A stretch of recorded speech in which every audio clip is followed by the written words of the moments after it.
We're about to take a look into the future to tell you which cars are going to sell best this March. We can't see into the future, but we can take a look into the past. Except none of you are probably trying to sell a horse-drawn buggy or a Model T. So maybe we'll just take a little peek into the recent past. You're watching Used Cars Made Easy, brought to you by Carmigo. First, we're going to talk about the top 5 and the bottom 5 cars to sell this March.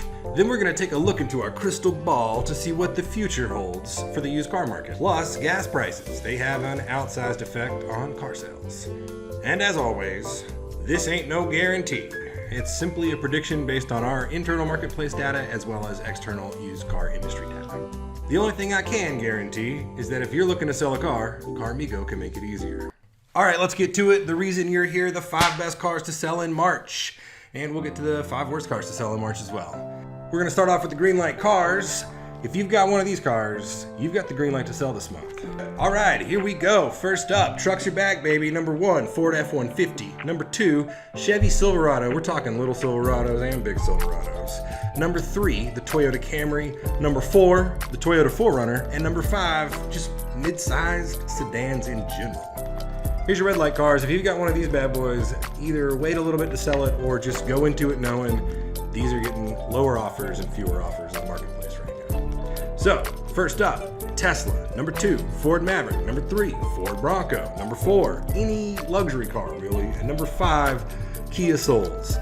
These are not going to be the best cars to sell in March, as far as we can tell. Here's a little background on our list. The Ford F-150 has returned to its previous glory, right? So we sold 85% of the Ford F-150s listed on the Carmigo Marketplace last month. Those offer prices are slowly going up since last fall, and sellers are just much more readily accepting those offers as they come in. And as truck demand continues to rise, we expect the Ford F-150 to stay on top. So if you got a Ford F-150, you know, it's a great time to sell your truck. Up next, the Chevy Silverado. Like I said, full-blown truck renaissance. Join the revolution. People are trying to buy trucks right now. If you want to sell a truck, let's go. Chevy Silverado has the same story as the Ford F-150. In fact, if you're trying to sell like a heavy-duty Silverado, those are selling great too. We're selling a ton of those, or a high percentage of those. They're not listing a ton of the more heavy-duty ones. But we sold every Silverado 1500 we listed last month. And we sold a large majority of the larger size Silverados we listed. The only reason the Silverado is not ahead of the F-150 is sheer volume. People selling F-150s. Up next, Toyota Camry. Can't beat a Camry. They hold value well. They're always reliable. They're always safe. I'll also say in the past 30 days, 75% of the Camrys we listed on our marketplace sold for what the seller wanted. Toyota 4Runner is also looking good. I haven't seen the 4Runner on one of the green light lists in a while, ever. I don't think it's been on there since we've started doing this. 4Runners, we don't see them a lot. Part of that is because 4Runner owners love them and they 4Run them into the ground. Like they'll just drive them till the wheels fall off, which is great, you know? I love driving cars till the wheels fall off. We sold 100% of the 4Runners we listed last month. We expect to see similar results in March. They sell well right now. So if you're thinking about selling a 4Runner, it's a good month. And then finally, small and mid-sized cars. The Camry is not the only sedan that's been doing well. It's just the most popular. We saw good offers on Accords, Sonatas, Fusions, Sentras, just to name a few. Sedans do well in most markets just because they're kind of steady, affordable, reliable. But we've definitely seen increased interest lately. On to your red light cars. These are the cars, a little bit more about why we don't think these cars are going to sell. First up, Tesla slashed new car prices to start the year. So anyone selling a used Tesla is going to make, these prices, Tesla slashed new prices in some cases below like market value for a used Tesla. And so if you're selling a used Tesla, nobody wants it. They can get a brand new one for less in some cases. And a lot of Tesla owners are mad, and that stinks. Sorry. I hate it for you if you're trying to sell a Tesla right now. Up next, Ford Maverick. This has been on the list for 2 months now. Previous months, the Ford Maverick hasn't been doing quite as well, but we've seen it doing even worse last month. Part of that is just because small trucks are pretty affordable compared to other new vehicles. And so, people are like the Tesla, people are just opting for a new one. So the offers coming in on the used ones just aren't what sellers want right now.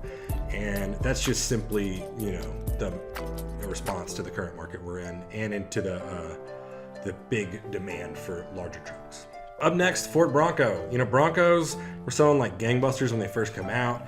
Prices got so inflated. This was at the exact same time as Tesla prices going up. Prices for used Broncos, because the new one they ran out of new ones. They were waiting lists. So prices for the used Bronco skyrocketed. So a lot of people who have a Bronco now have a car note a lot higher than what anyone's willing to pay for it used. And so that's just Broncos, probably not, the newer model Broncos probably not going to sell super well for a while just because of that price disparity.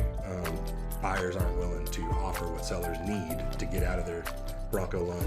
Next, we've got luxury cars. Luxury cars haven't been doing super great for a while. They've had higher depreciation across all body types. And that just means anyone selling a used luxury car is going to get significantly less than they purchased for it. They're just depreciating so fast that it's hard to keep, it's hard to keep money and value in that car. Finally, we got the Kia Soul. I hate to pick on the little guy, but it just did not do well in our marketplace. And I looked around, and it looks like it was a sort of an industry-wide trend. So it's just not holding much value. If you're trying to sell a Kia Soul, you can probably sell it if you're willing to take less for it. But they just aren't holding value right now. So there's your red light cars. Stick around. We're going to look at some of the market factors and what you can expect for the overall used car market going into the next month and how that factors into whether or not you should sell your car. All right, rolling into the Market Watch segment of Used Cars Made Easy. Here's the summary. Used car prices are down compared with previous months, but they're still much higher than they have been historically. At the end of January, the average used car transaction was $26,510, which was down about $700 from December. And while used car prices are wavering, sales are actually going up right now. So wavering used car prices don't tell the full story, because right now we're seeing a pretty significant dip in supply of used cars with a pretty significant increase in demand. And if that continues into the spring, which is travel season when people are thinking about cars, then we're going to see prices for used cars go up, because we know that with falling supply and rising demand, we get price increases. So this could be a good omen for selling your car in the spring. Another note of confidence in the used car market is that the Manheim used car index is up about 10 points. So, that's a pretty good predictor for what's going to happen in the next month or so. And so, that's two small indicators that we might see some slight price increases going forward, which has us pretty excited. We haven't seen that in a while. It's been months of falling prices. But before that, it was months of rising prices. So, hop on the roller coaster. We're all having a great time. Keep an eye on what the market's looking like for your car, or check, our marketplace and see what you think you can get there in the next month or so if you're thinking about selling, especially if you have a green light car. All right, so on the other end, another good omen for used car prices is that new car prices are still really high. Last month they set an all-time record average transaction price, and supply is still rising. Like, manufacturers are still pumping out cars faster than they can sell them, and so we're starting to see incentives go up just a little bit. Manufacturers are introducing a little bit of incentive. Right now, it's 2.8% of the average transaction price. Is what we're seeing in incentives across the industry. But in comparison, in January 2021, manufacturers were offering an average of 9% incentive pricing over the average transaction price. So the used car market will likely see increased activity and possibly higher prices if the manufacturers continue to keep prices high on new cars. On to gas prices. The cost of a gallon of gas compared with the monthly car payment is pretty minuscule, but when people are thinking about cars, they're thinking about gas prices. So people have current gas prices on the brain when they're shopping for a car, which means low prices, people are willing to get a bigger car. High prices, people are up for something smaller. The average national gas price was $3.39 on Monday, according to AAA. So a week ago, gas prices were $3.41. Average national gas price was $3.41, and a month ago it was $3.50, and last year this time it was $3.60. So gas prices right now a little bit higher than they were to start the year, but they are down over last week and down, compared to most points in recent history. Here's what AAA spokesperson Andrew Gross said: "The cost for oil accounts for 55% of what we pay at the pump.